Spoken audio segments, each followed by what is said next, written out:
자, 다음으로 동학농민운동이 되겠습니다.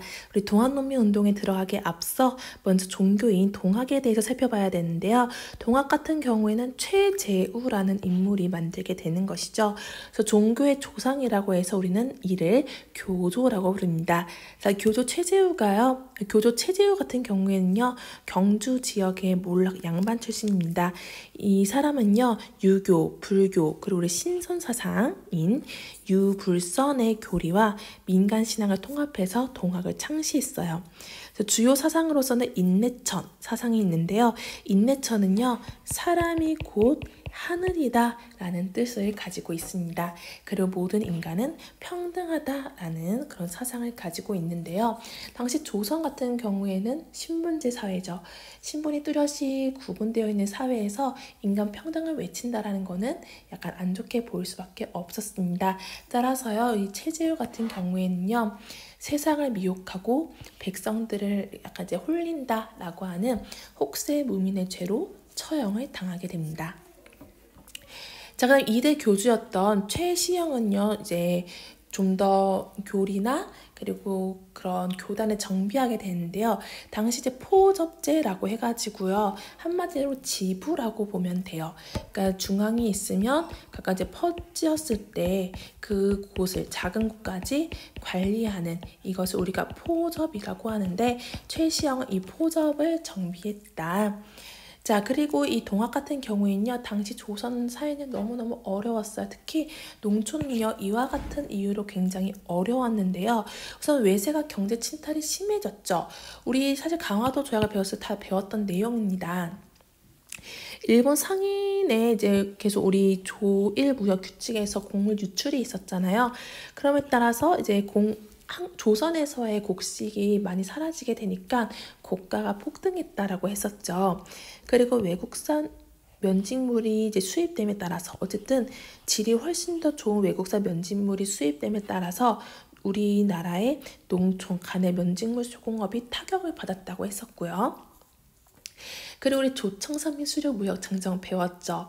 우리 상인이 이제는 이제 계양장뿐만 아니라 내지까지 통상할 수 있다, 내지까지 장사할 수 있다고 했었잖아요.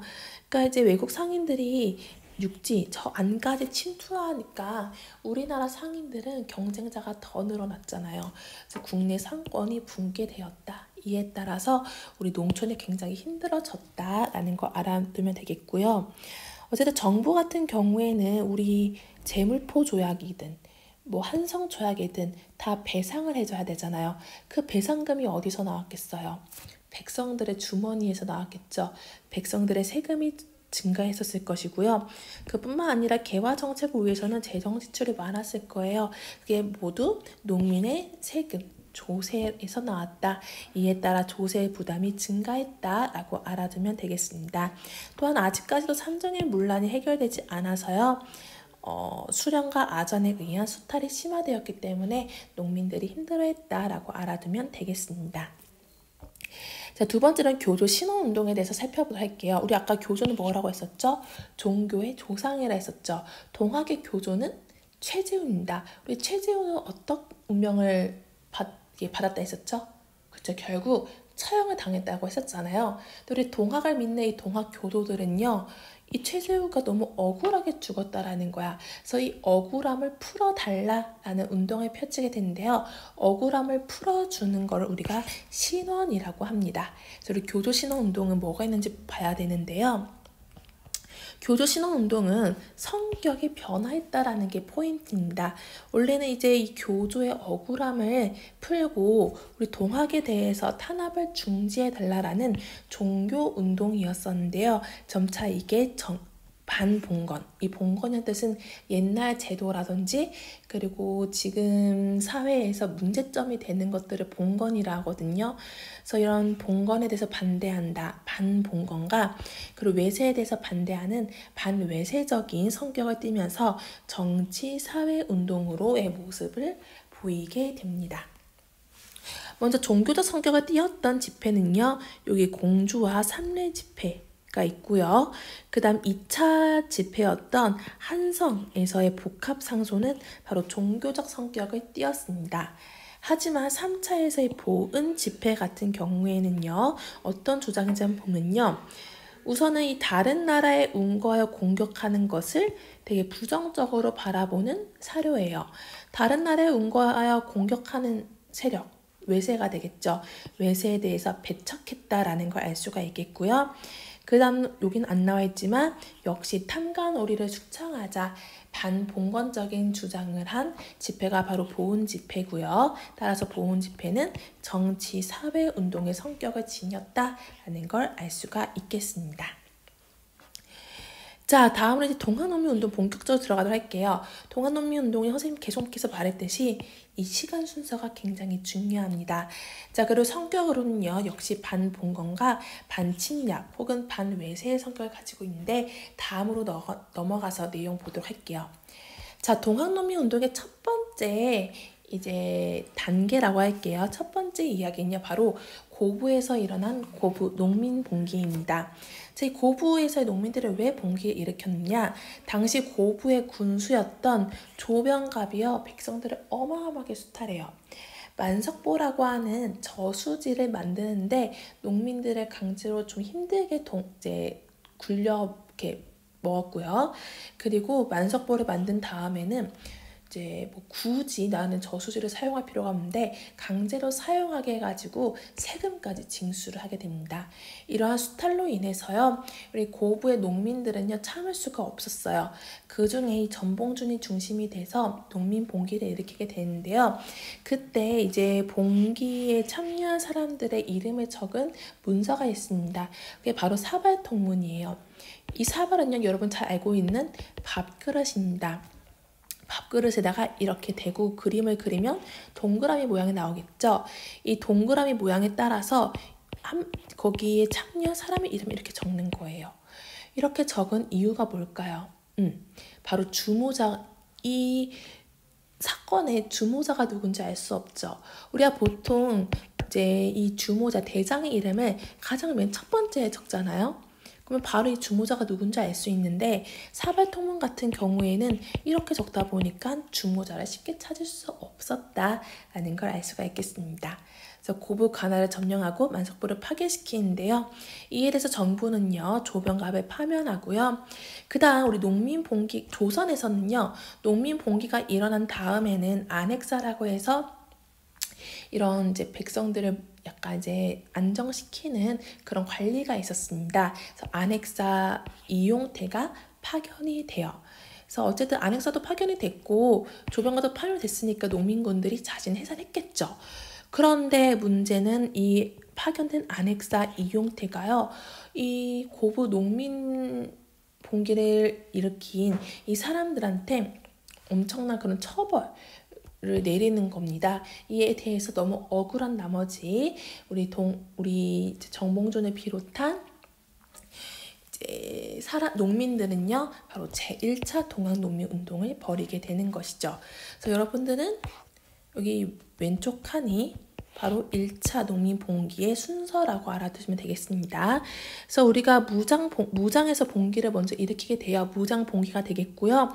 이제 그 이후에 백산에서의 경문을 발표하게 되고요. 그 다음 4대 강령, 우리가 이제 앞으로 운동을 할 때 이 규칙은 지키자라고 하는 4대 강령이 있습니다. 그 다음 우리 동학농민군이요, 우리나라의 정식 군대인 관군을 격파해요. 자, 그 대표적인 전투 두 개를 알아야 되는데요. 먼저 황토현 전투와 황룡촌 전투가 있습니다. 여러분들의 1차 농민봉기에서 이 두 가지 전투 이름을 외워두셔야 돼요. 자, 황토현, 황룡촌에서요, 농민군이 이겼어요. 그래서 그 기세를 몰아서 어디까지 가게 되느냐? 바로 전주성까지 점령을 하게 됩니다. 이 전주성은요, 당시 전라도에서 굉장히 큰 도시였어요. 그 큰 도시가 점령을 당했다라는 겁니다. 이에 대해서 우리 정부는 큰 위기의식을 느꼈겠죠. 위기의식을 느낀 정부는요, 또 누구한테 SOS를 요청한다? 청나라한테 도움을 요청하게 되는 것입니다. 이에 따라서요, 청나라군이 상륙을 하는데요. 우리 갑신정편 때 배웠죠. 한쪽이, 청나라하고 일본 중에 한쪽이 조선에 파병이 되면 뭐를 해야 된다? 텐진 조약에 따라서 일본한테 알려줘야 된다라는 겁니다. 따라서 텐진족에 의거해서요. 청군이요. 일본군한테 나 조선에 파병한다 라는 사실을 알렸는데요. 일본이 이러다가 청나라한테 조선을 빼앗길까 봐요. 일본군도 조선에 상륙을 하게 됩니다. 이에 대해서요. 지금 한반도에 청나라와 일본군이 같이 있는 거잖아요. 농민군하고요. 정부는 이걸 원치 않았어요. 그러면 이 청나라와 일본군이 우리나라에서 물러나게 하려면 동학농민운동 자체를 무마시켜야 되겠죠. 그래서 농민군하고 정부하고 화해를 하게 돼요. 우리 이제 안 싸우겠다라는 거야. 자, 그 화해가 바로 전주에서 화해를 해가지고 전주 화약이 되겠습니다. 전주 화해를 했었으니까 농민군들이 해산하는데요. 단 조건은 농민군이 그 원하는 세상을 만들어 달라라는 것입니다. 농민군들이 원했던 세상의 문서의 이름은요, 바로 패정개혁안입니다.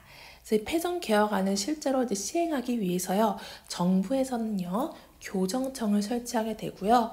농민군 같은 경우에는 자치적으로 운영하는 바로 집강소를 설치하게 됩니다. 우리 패정개혁안을 보면요, 역시 탐관오리 처벌할 거고요. 그 다음 농민들을 괴롭혔던 유림과 양반들은 벌을 주고요. 그 다음 백정이 쓰는 평년가스 없애서 천인들의 대우를 개선하고, 그 다음 이제 여성의 재가를 허락해 달라. 백성들이 힘들게 했던 잡다한 세금을 거두어 달라. 문벌 타파하고 인재를 등용해 달라라고 하는 반봉건적인 성격을 가지고 있습니다. 그 10번에 보면 일본 외화 내통한 자는 엄벌을 처하자라고 돼 있잖아요.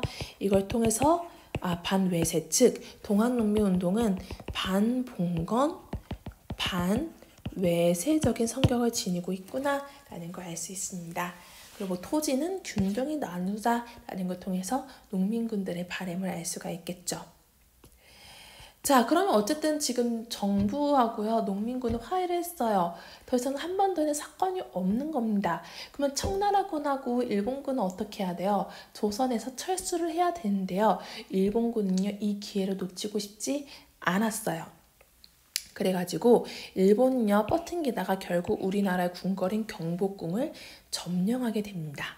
그리고요, 청나라에게 이제 공격을 하게 되죠. 청일 전쟁을 도발하게 되고요. 그 다음 우리나라의 내정을 간섭하게 되는데 개혁을 시도해요. 그 개혁이 바로 1차 가보개혁이 되겠습니다. 1차 가보개혁을 주도했던 기구 이름은요, 군국기무처가 되겠죠.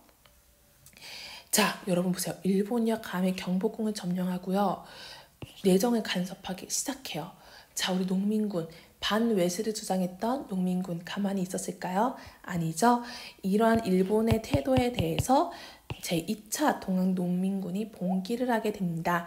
그래서 이때는요, 이제 전봉준은 남쪽에 있었기 때문에 남접 세력이라고 하고요. 그다음 저 북쪽에도 역시 동학농민군 세력이 있었습니다. 그 세력을 북접이라 그래요. 그래서 남접과 북접이 힘을 합치게 되는데 그 지역이 바로 논산입니다. 하지만요, 우리 2차 농민운동은요, 대표적인 전투가 이제 우금치란 전투가 있습니다. 역시 구분해서 외워두셔야 돼요. 이 우금치 전투에서 동학농민운동군은 완전 크게 패하게 되고요. 정보전은 이렇게 체포당하게 되고 동학농민운동은 이로써 끝나게 되는 겁니다. 이 동학농민운동이 가지는 의의는요, 우선 이 패선개혁안의 내용은요, 나중에 배울 가보개혁의 일부 반영이 되고요. 그 다음 동학농민군의 잔존 세력은 이후 우리나라를 위해 애쓰는 의병으로 투쟁을 하게 된다라고 알아두면 되겠습니다. 자, 우리 이렇게 해서 동학농민운동 끝났어요. 수고했어요.